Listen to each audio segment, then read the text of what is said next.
Hello students.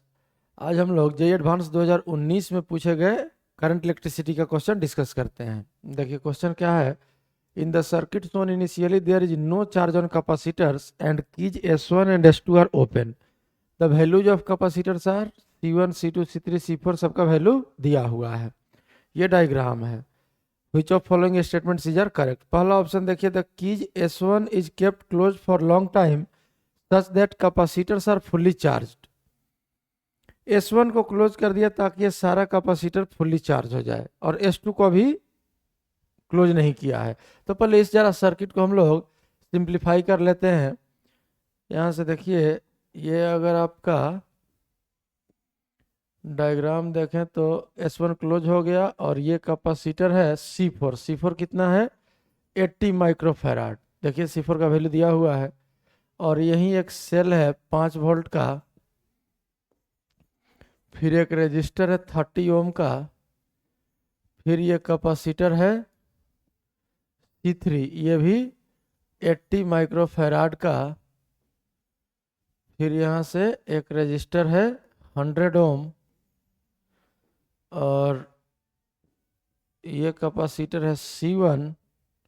C1 का value दिया है 10 माइक्रोफैराड, और ये हो गया आपका रेजिस्टेंस 70 ओम। यही आपका सर्किट है S1 क्लोज होने के बाद। तो अब ध्यान से देखिए, लॉन्ग टाइम तक अगर क्लोज रहा S1 तो ये तो सेचुरेशन स्टेट में आ जाएगा, और सेचुरेशन स्टेट में इस पार्ट से कोई करंट पास नहीं होगा। तो आपका तीनों कैपेसिटर जो है ये आपका सीरीज में आ गया। और तब अगर हम लोग C इक्विवेलेंट निकालें तो 1/C इक्विवेलेंट इक्वल्स 1/80, चूंकि सीरीज में है, सीरीज इक्विवेलेंट 1/80 और प्लस 1/10 इक्वल्स LCM हो गया 80, 1 + 1 + 8। अब यहाँ से अगर C इक्विवेलेंट लिख लें तो C इक्विवेलेंट का वैल्यू आ जाएगा कितना? 8 माइक्रोफैराड। और तब अगर Q लिख लें तो Q का वैल्यू आ जाएगा Q इक्वल टू CV। तो C हो गया 8 माइक्रोफैराड, और V वोल्ट 5 वोल्ट दिया हुआ है बैटरी का EMF। तो ये हो गया टोटल 40 माइक्रो कूलम। ये चार्ज आ गया। मतलब हर कैपेसिटर पर सीरीज में है तो सेम चार्ज रहेगा। यहाँ पर +40, यहाँ -40 यूनिट तो आपको यहाँ दिख ही रहा है माइक्रो कूलम। यहाँ भी +40, यहाँ -40, फिर यहाँ +40 और यहाँ -40। यही सिचुएशन है। अब आगे बोल रहा है नाउ कि S2 इज क्लोज्ड। अब S2 को भी क्लोज कर दिया। इस S2 को, ये सर्किट अब कनेक्टेड हो गया। At this time the instantaneous current across 30 ohm resistor between points P and Q will be 0.2 ampere. अब देखिए, इस पार्ट से ये करंट पूछा जा रहा है। ये सेचुरेशन स्टेट में है, ये वाला पार्ट। और अब इस S2 को क्लोज किया, तब इस पार्ट से ही करंट पूछ रहा है कितना आएगा करंट का वैल्यू। तब देखिए इसको हम लोग सॉल्व करते हैं। तो पहले सर्किट एक बार ड्रॉ कर लेते हैं हम लोग। ये है आपका S1 तो क्लोज्ड ही था। यहाँ से एक कैपेसिटर है, एक बैटरी है, और एक रेजिस्टर है। जरा फिर से इसको देख ले हम लोग। ये रेजिस्टर है 35 वोल्ट, और C4 मतलब 80 माइक्रो फैराड। ये है 80 माइक्रो फैराड, और इस पर चार्ज आया था +40, इस पर चार्ज आया था -40 माइक्रो कूलम। और ये सेल का EMF है 5 वोल्ट, और ये रेजिस्टेंस है 30 ओम। अब यहाँ से देखिए C3 है, और ये 100 ओम है। तो C3 का वैल्यू भी 80। यहाँ से ये आपका C3 है, ये भी 80 माइक्रोफैराड, और चार्ज जो इस पर था -40, और इस पर था +40। और यहाँ से एक रेजिस्टर है 100 ओम का। और सर्किट देखते हैं क्या है। सर्किट में यहाँ फिर इस रास्ते 70 ओम, और ये C1 है, C1 10 माइक्रोफैराड। तो देखिए यहाँ से ये C1 है, चार्ज तो वही आएगा। ये है 10 माइक्रोफैराड, और इस पर +40 और इस पर -40 चार्ज है। और एक रेजिस्टर है कितने ओम का देख लेते हैं। रेजिस्टर है ये 70 ओम का, उसी लाइन में था। इसी लाइन में, ठीक है। 70 ओम का ये रजिस्टर है इसी लाइन में, 70 ओम, और ये यहाँ से यहाँ कनेक्टेड है। अब देखिए, ये जो दूसरा स्विच को क्लोज किया, ये पी और क्यू कैपेसिटर के बाद कनेक्शन में है। कैपेसिटर के बाद मतलब यहाँ से कनेक्शन में है। तो एक कैपेसिटर है, एक रेजिस्टर है और एक बैटरी है। बैटरी का ईएमएफ है 10 वोल्ट, रेजिस्टर का रेजिस्टेंस है 30 ओम और कैपेसिटर का कैपेसिटेंस है 30 माइक्रोफैराड। C2 है ये, 30 माइक्रोफैराड, 30 माइक्रोफैराड। अब देखिए, ये तीनों कैपेसिटर जो ये चार्ज कैपेसिटर है, तो जिस समय कनेक्ट किया गया उस समय चार्ज इस पर चेंज नहीं होगा। लेकिन ये कैपेसिटर भी चार्जलेस है, इस कैपेसिटर पर कोई चार्ज नहीं है। और इसी पार्ट से हम लोगों को करंट बताना है कि करंट का वैल्यू क्या होगा। तो देखिए, यहाँ से करंट मान लेते हैं, ये करंट चला आई, और इस पार्ट से करंट आ गया आपका स्मॉल आई। तो इस पार्ट से ऑब्वियसली करंट आपका आ जाएगा कितना, आई माइनस आई। और यही करंट आई माइनस आई यहाँ पर पहुँचा, और इधर से ये करंट आई, और दोनों जुट के वापस कैपिटल आई, किरचॉफ्स लॉ। अगर हम लोग यहाँ इस लूप में किरचॉफ्स लॉ लिख लें, तो इस लूप में ध्यान से देखिए, इसी डायरेक्शन में मान लीजिए एरो में इसी एंटी क्लॉकवाइज घूम लेते हैं इस लूप में। तो अगर इस कैपेसिटर को हम लोग क्रॉस करें तो पॉजिटिव टू नेगेटिव जा रहे हैं, तो ये वैल्यू हो जाएगा -40/10 भी इक्वल टू Q/C। इसके बाद यहाँ से इस रजिस्टर को क्रॉस कर रहे हैं करंट के डायरेक्शन में, तो -IR 70 इंटू आई।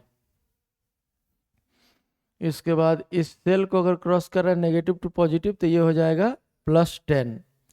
फिर इस रजिस्टर को अगर क्रॉस कर रहे हैं करंट के डायरेक्शन में है, तो -30I। और फिर इस कैपेसिटर को, तो इस कैपेसिटर पर तो कोई चार्ज है नहीं, तो यहाँ कोई पोटेंशियल ड्रॉप नहीं आएगा, और इक्वल्स 0।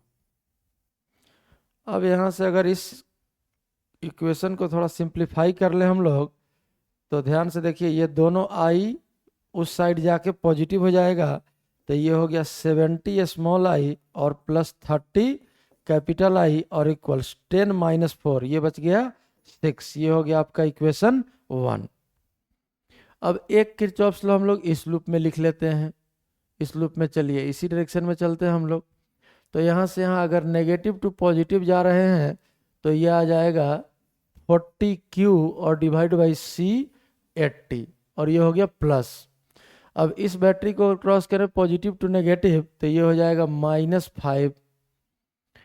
यहाँ करंट के डायरेक्शन में जा रहे हैं, तो ये भी हो गया आपका -30 इंटू करंट है कितना, I माइनस आई।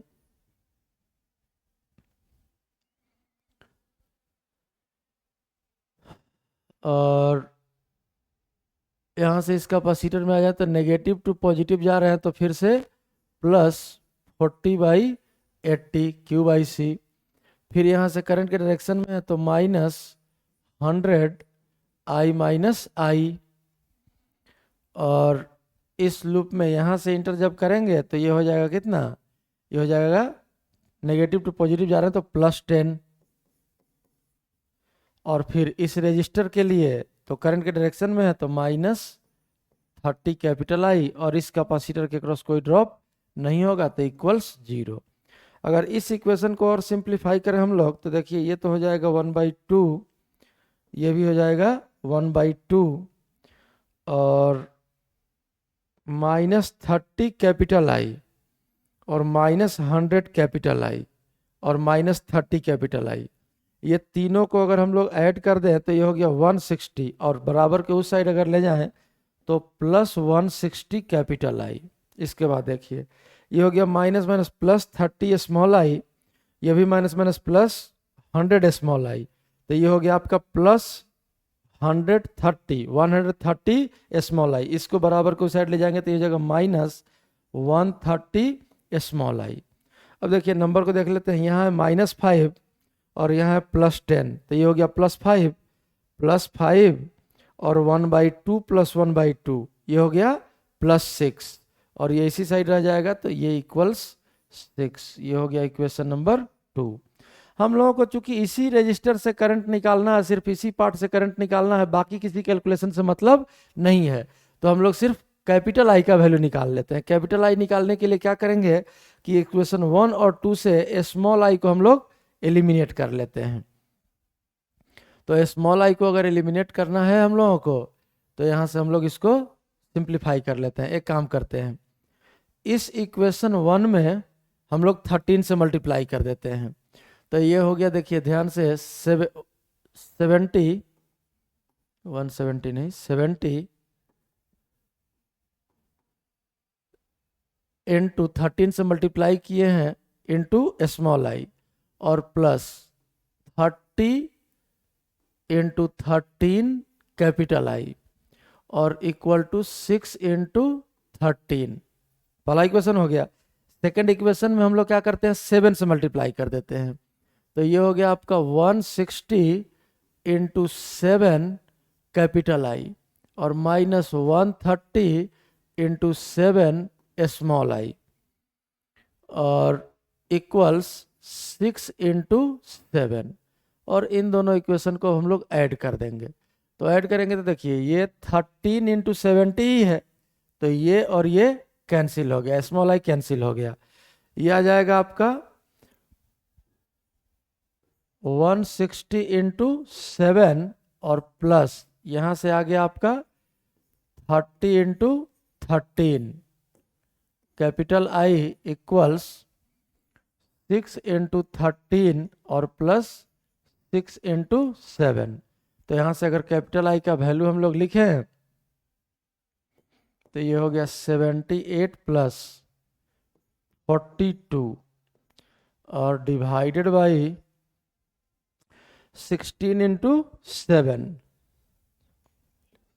अगर इसको मल्टीप्लाई कर लें तो ये हो गया 1120 और प्लस 390 एम्पियर। सब एसआई में हम लोग वैल्यू रखे हैं, तो ये करंट एम्पियर में ही आएगा। तो आइए अगर और थोड़ा सिंप्लीफाई करें तो ये हो गया 10 और 12 120, और नीचे में आ गया आपका 0 1 3 और 1 4 और 1 5 और ये 1। तो ये लगभग आ गया आपका 12/151 एम्पियर।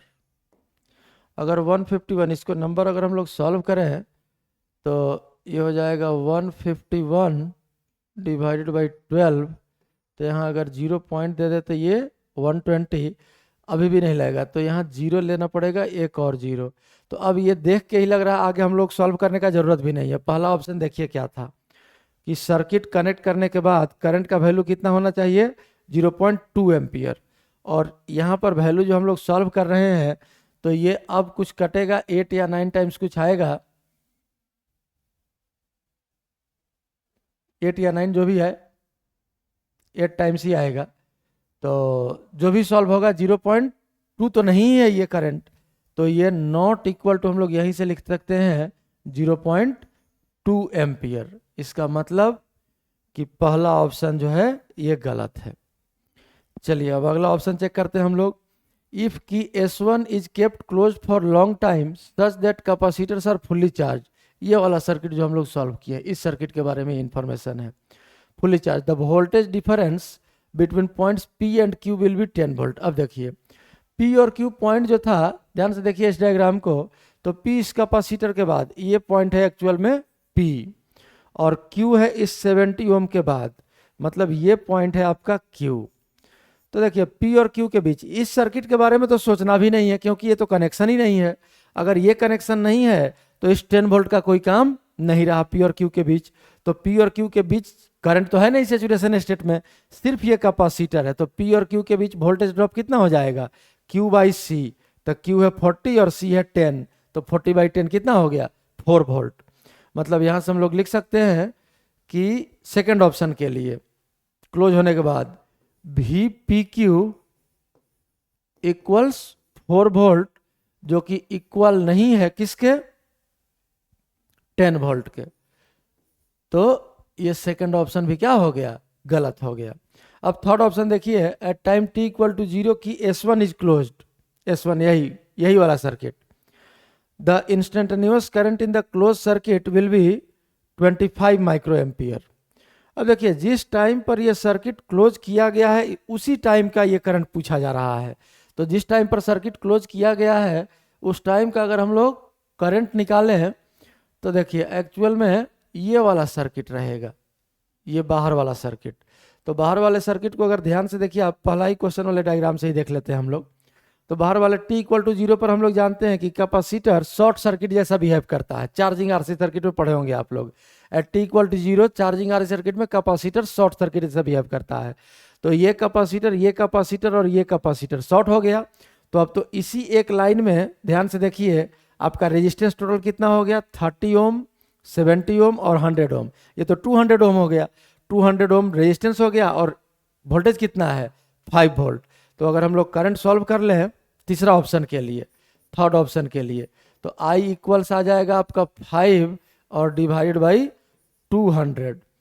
तो यहाँ से माइक्रो एम्पियर में दिया है तो 10 से अगर ऊपर नीचे मल्टीप्लाई और डिवाइड कर लें तो 10 टू द पावर -3 ये आ जाएगा मिली एम्पियर के लिए। अब 50/2 ये हो गया 25 into 10 to the power -3 ampere, मतलब 25 मिली एम्पियर।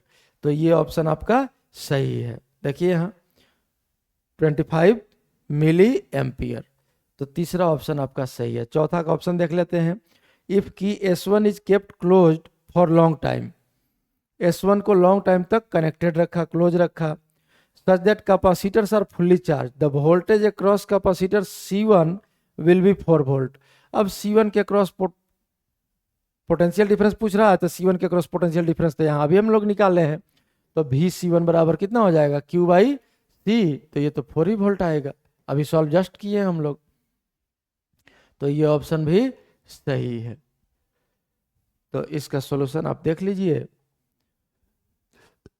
इसका एक पार्ट का सॉल्यूशन यहाँ है और एक पार्ट का सॉल्यूशन बैक पेज पर है। अगर एक्सप्लेनेशन सही लगा हो तो वीडियो को लाइक और चैनल को सब्सक्राइब जरूर करें।